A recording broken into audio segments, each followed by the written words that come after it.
koy minani sondani mami dana ke mi dari may julare mbra jogana ngori jaba sayge sayge sayge sayge sayge sayge sayge sayge minaniya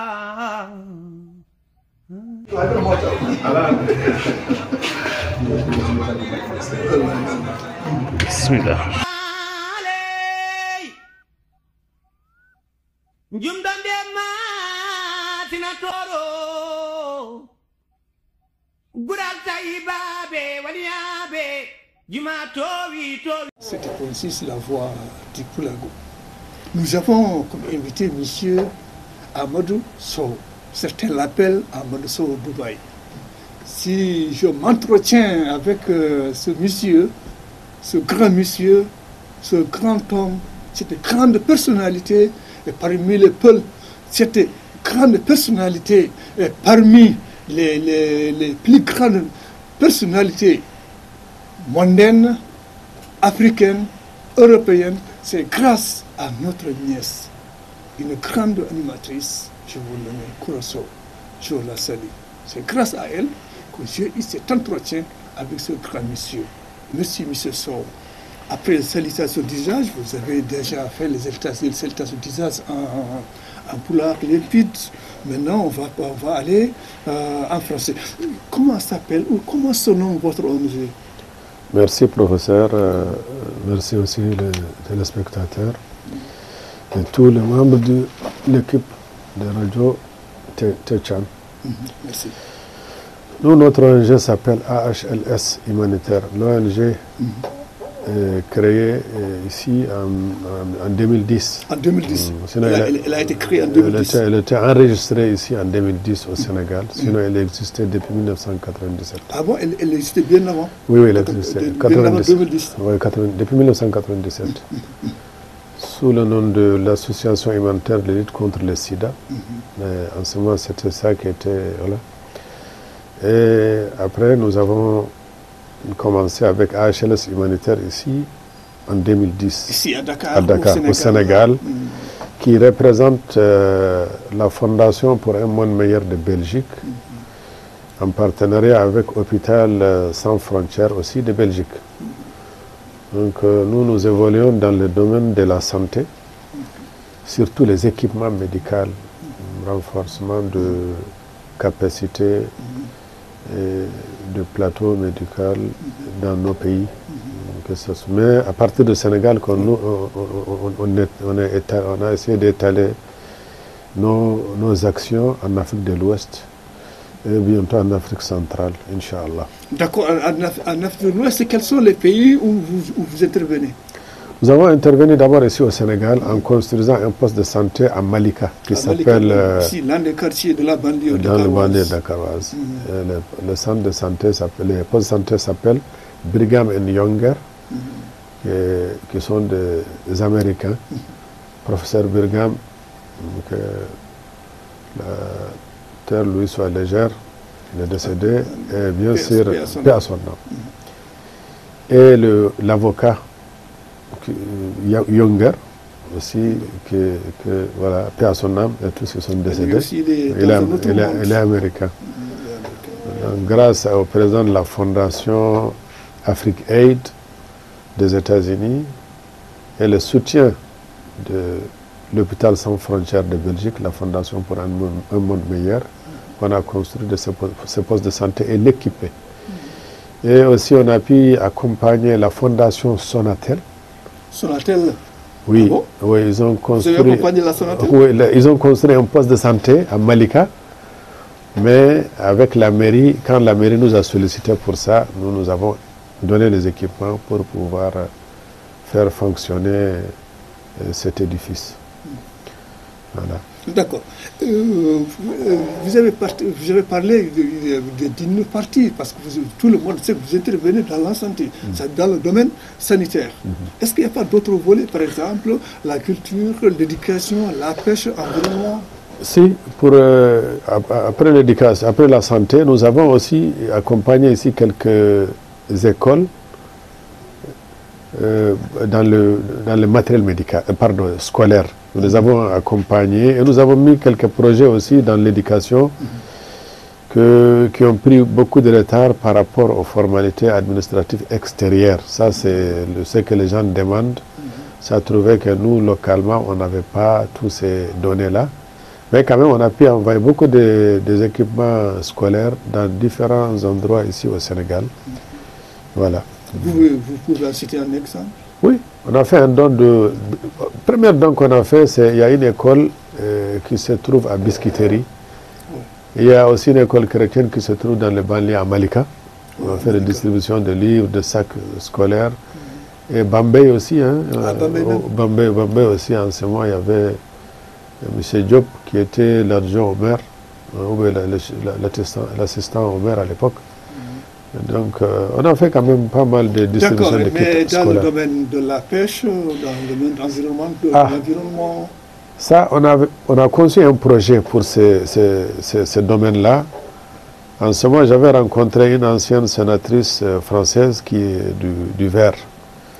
Donc, l'environnement. Ils avaient une idée d'amener ici des bateaux pour épauler les gens ici, les pêcheurs.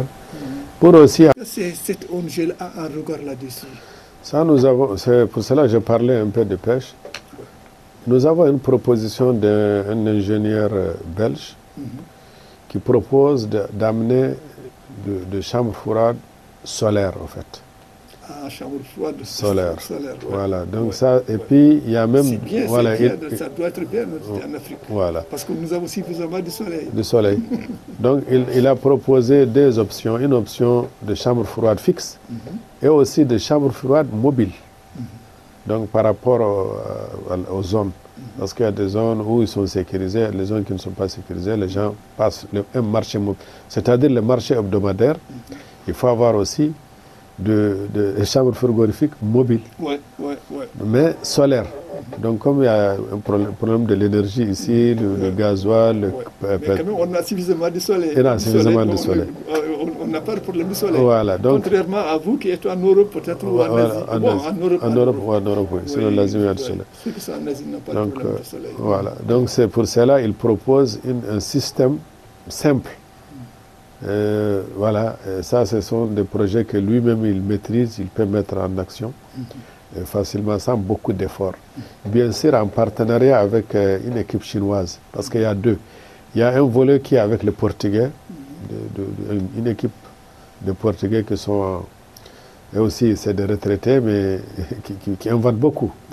Donc je pense même que la dernière fois, parmi l'équipe, ils ont sillonné le fleuve, le côté Mauritanie et le côté sénégalais. Les deux côtes, quoi. Les deux côtes. Donc, comme souvent, depuis, il y a eu ces histoires qui se passent un peu en Afrique de l'Ouest, les gens pensent. Mais chaque pays, nous avons des nationaux, c'est-à-dire des binationaux qui peuvent venir là-bas prendre les doléances des gens. Europe, Afrique, ou je ne sais pas. Ou la binationaux, c'est-à-dire des Mauritaniens belges ou des Mauritaniens français ou des Sénégalais belges ou Sénégalais français ou américains. Donc ces gens, les binationaux, c'est les deux nationaux. Donc ils ont sillonné, ils ont fait vraiment un travail extraordinaire, ils ont fait leur rapport, ils ont remis à l'ingénieur. Il est en train de voir comment construire ces choses-là afin que ça puisse aider. En tout cas, M. Sow, maintenant tous les yeux sont rivés au bord du fleuve, c'est-à-dire les deux rives, entre la rive sénégalaise et l'autre rive opposée, c'est-à-dire celle de la Mauritanie. Pas plus tard que 3 semaines, nous avons été à Winding, avec une ONG dénommée ISE, Union sociale d'entraide. Il y a également l'OMVS qui veut travailler avec nous, c'est-à-dire l'Organisation pour la mise en valeur du fleuve Sénégal, et d'autres organisations qui interviennent dans le domaine de la pêche, surtout la pêche continentale. Donc là, au nom de l'association dénommée Endam Soubalbé, c'est-à-dire la fratrie de Soubalbé qui vivent au bord du fleuve Sénégal, de la Mauritanie et du Mali, du Niger, etc., etc. Donc, il est temps que votre ONG-là fasse quand même tant soit peu un regard sur cette fratrie de Soubalbé qui vivent toujours au bord du fleuve. Inch'Allah, ça avec plaisir parce que ce sont nos cousins de toute façon. C'est ça. Andrew Tubalo et Poulo. Surtout nous le Sow déjà, il y a plein de... Et on va le faire parce que ça fait partie de notre programme. Vous savez, le Sénégal aussi comment dirais-je, a traversé un moment un peu difficile. Oui, des moments pénibles. Pénibles. Ouais. Donc, mais par la grâce de Dieu, comme je dis toujours, le Sénégal est un pays, le monde est une autre. Ou bien le monde est un monde, mais le Sénégal est un autre. À chaque fois qu'il y a quelque chose qui fait peur, par la grâce de Dieu, il y a des régulateurs sociaux, il y a des sages qui peuvent régler les problèmes, faire passer les messages, et les messages sont très souvent acceptés. Donc, pendant le turbulence de l'autre fois, il y a beaucoup de choses qu'on a voulu faire, mais les gens n'étaient pas motivés compte tenu de la situation qui était là. Mais comment faire pour que ces gens soient motivés? Non, c'est fini. C'est fini depuis qu'il y a eu un changement. Tu sais, les gens ont peur. Quand un pays qui est habitué à la démocratie, les élections, c'est parce que quand il y a beaucoup de bruit, les gens ont peur. Pendant 2 ans, on a couru gauche à droite. Mais là, c'est fini. Là, c'est fini. On a repris depuis, ça fait, alhamdoulilah, maintenant. Je reviens un peu aux dons. Regarde, on avait mis un programme de dons de matériel pour chaque région du Sénégal. L'exemple de Diourbel, une illustration véritable. Voilà. Mieux encore, parce que là, quand on a fait ce programme-là, c'est pour dire chaque région, minimum, c'est de leur faire un don de 7 conteneurs de matériel médical, afin de rehausser un peu les plateaux médicaux. Alors, on a commencé avec Kolda, administratif ici au Sénégal, surtout je parle quand je m'adresse, je parle ici parce qu'ici au moins nous nous sommes bien implantés ici, nous avons tout ce qu'il faut comme document. Ils peuvent vraiment nous contacter sur notre ONG hls-humanitaire@yahoo.fr, ou peuvent aller sur le site directement. Donc je répète,